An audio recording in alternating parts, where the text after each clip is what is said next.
All right, so we are on problem number 17 now. And so it says simplify to a single trig function. So the first thing you want to do on problems like this is you want to change everything to sines and cosines. So this would be 1 over cosine of t minus cosine of t, and that would be over 1, divided by sine of t.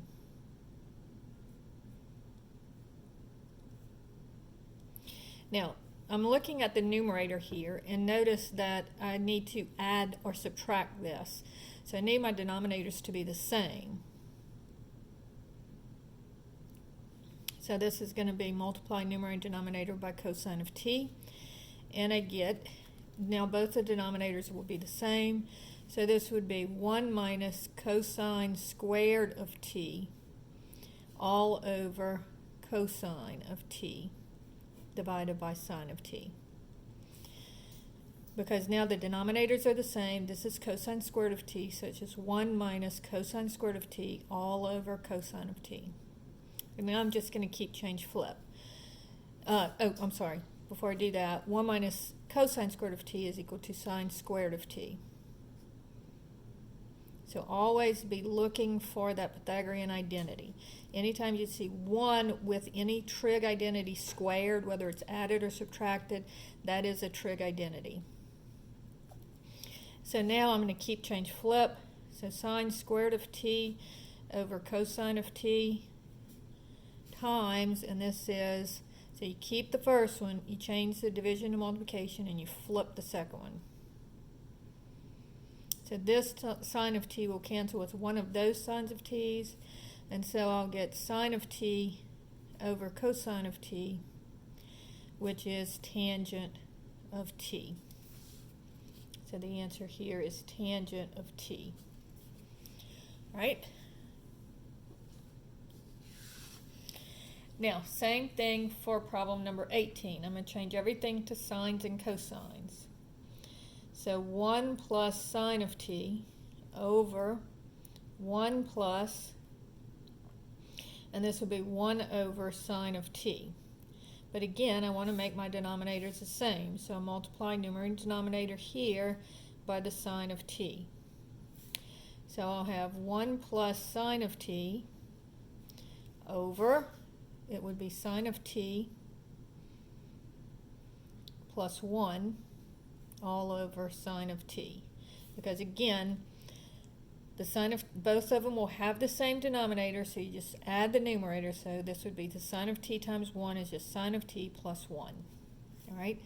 So now I will keep change flip. Now, in the numerator, my denominator is 1. So it's just going to be 1 plus sine of t over 1 times, and then flip this one, sine of t over 1 plus sine of t. And then the 1 plus sine of t's can cancel, and I just have sine of t. So the answer here is sine of t. All right? So then it says find the exact value of the sine of 285 degrees. So when I'm looking at 285 degrees, let's see.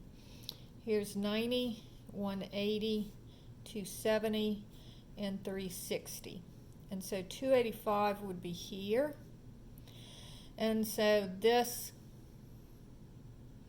reference angle would be 360 minus 285. Remember, you always go to the y-axis. To the x-axis. So this would be 5, 7. So this is a 75-degree reference angle. All right, now, knowing that that's a 75-degree reference angle, the sine of theta in this one would be negative because you're going down. So this would be the negative of the sine of 75 degrees. So now I'm going to use my sum formula, because 75 degrees, remember we know 30 degrees, we know 60 degrees, and we know 45 degrees. We know the answers for those. So if I add 30 and 45, I would get 75 degrees. So this would be the negative of the sine of 30 degrees plus 45 degrees. And now I'm just going to use my sum formula. So that's sine of 30 cosine of 45 plus cosine of 30 sine of 45. So this is just, and it's on my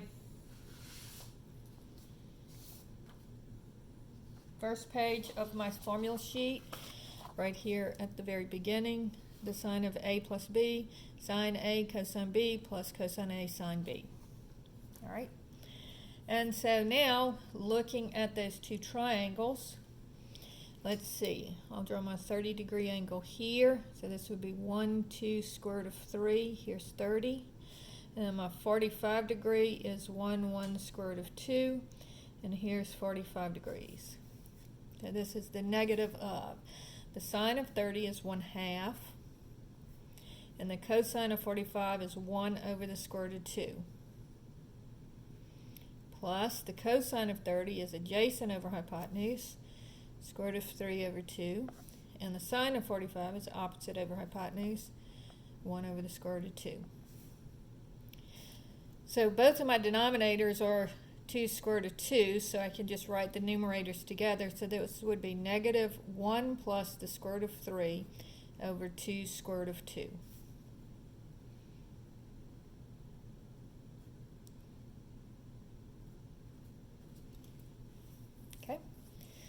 All right. Rewrite the cosine of x equal the cosine of x plus 7 pi over 4 in terms of sine x and cosine of x. So let me go ahead and go to a different sheet of paper for this one, because I'm really running out of room. So this is question 20, and it's all right. So first I'm going to use my cosine formula. And remember, cosine is unfriendly. So this is going to be cosine of x times the cosine of 7 pi over 4. And it'll be minus sine of x times the sine of 7 pi over 4. Now let's look at 7 pi over 4. So here's pi, and I want it to be over 4. So this would be 4 pi over 4, and then over here would be twice that, so it would be 8 pi over 4. So 7 pi over 4 would be here closest to the 8 pi over 4. And my reference angle, so 8 pi over 4 minus 7 pi over 4 would just be pi over 4. So my reference angle is pi over 4. So this is going to be 1, 1, square root of 2. And we're not in the first quadrant, so something is negative. And notice I'm going positive x direction, but negative y direction. So this is going to be negative. So this will be the cosine of x times the cosine of 7 pi over 4 would be 1 over the square root of 2, adjacent over hypotenuse, minus the sine of x times the sine of 7 pi over 4. So that would be opposite over hypotenuse. All right, so this would be just cosine of x, and then it would be negative times negative would give me plus sine of x, and then they're both divided by the square root of 2, so it would be all over the square root of 2. So that would be the answer to question 20. Okay. Problem 21 says, cotangent of x is equal to 9/13 in quadrant 1. Okay, so cotangent of x is equal to 9/13 in quadrant 1. Find the tangent of 2x. Now, if they would have asked for something else, I would have needed to draw my triangle. So I am going to draw the triangle and show you how you would work this, because if they had asked for sine or cosine of 2x, I would have had to draw the triangle. In this case, I really don't need to, because notice tangent of 2x is equal to 2 tangent theta minus over 1 minus tangent squared of theta. And so if the cotangent of x is 9/13, then I know that the tangent of x is 13/9. So I really don't need to draw the triangle here, because this is just going to be 2 tangent of x over 1 minus tangent squared of x. So that would be 2 times 13/9 over 1 minus 13/9 squared. So I get 26/9 over 1 minus 169 over 81. And then this would be over 1, so I'd multiply 81 here and 81 here. And so that would give me 26/9 over 81 minus 169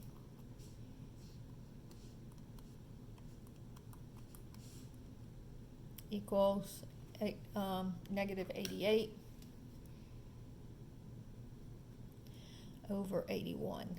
And then keep change flip, and I get 26/9 times 81 over 88, negative. So the 9's cancel to give me negative 9. And then let's see, 2 will go into both of these, 44, and this would be 13. So 9 times 13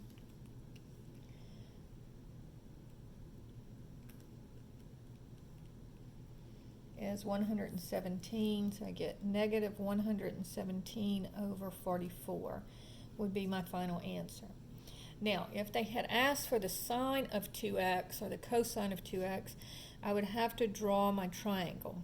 So they tell me that it's in the first quadrant, and I know that, remember, cotangent of x is adjacent over opposite.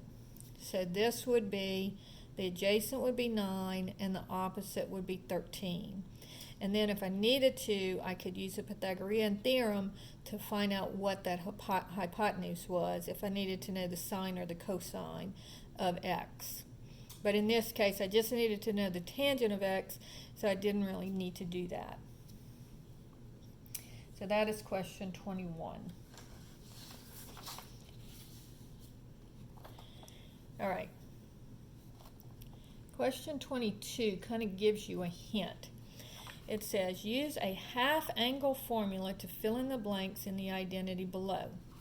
So it says, cosine of 3x squared is equal to.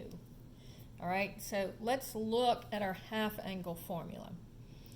The cosine of alpha over 2 is equal to plus or minus the square root of 1 plus cosine alpha divided by 2.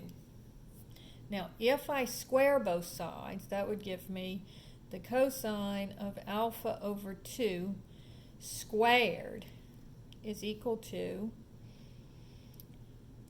1/2, well, it would be 1, it would just take away the square root, cosine of alpha over 2, which is 1/2 plus 1/2 cosine of alpha.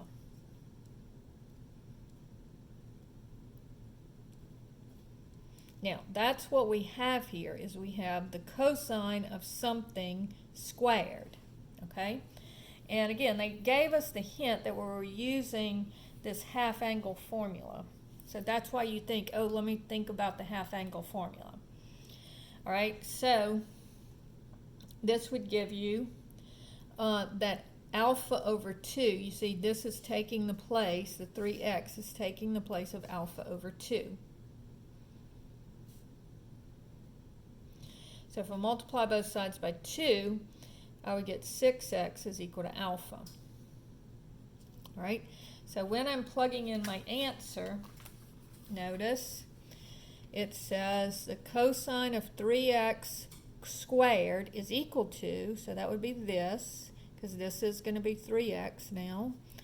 It's going to be 1/2 plus 1/2 the cosine of alpha, and alpha is 6x. So that's your answer on that one. Okay? Problem 23 says,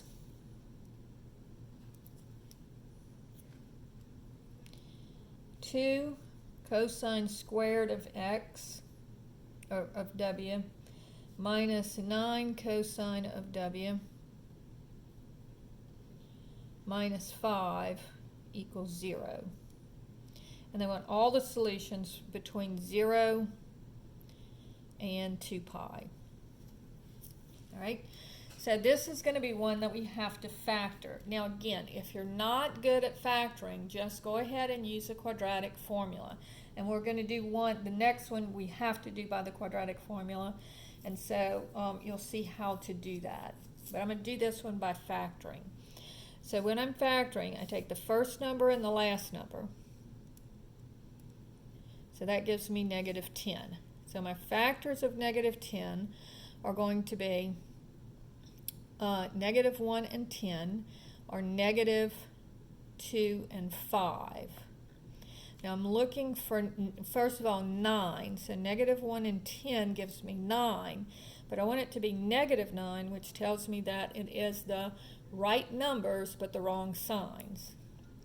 So I change both of my signs. So now 1 and -10s give me -9 if I add them, and 1 and -10 give me -10 if I multiply them. So now I have to factor by grouping. So this comes straight down, and then this divides into 2 pieces.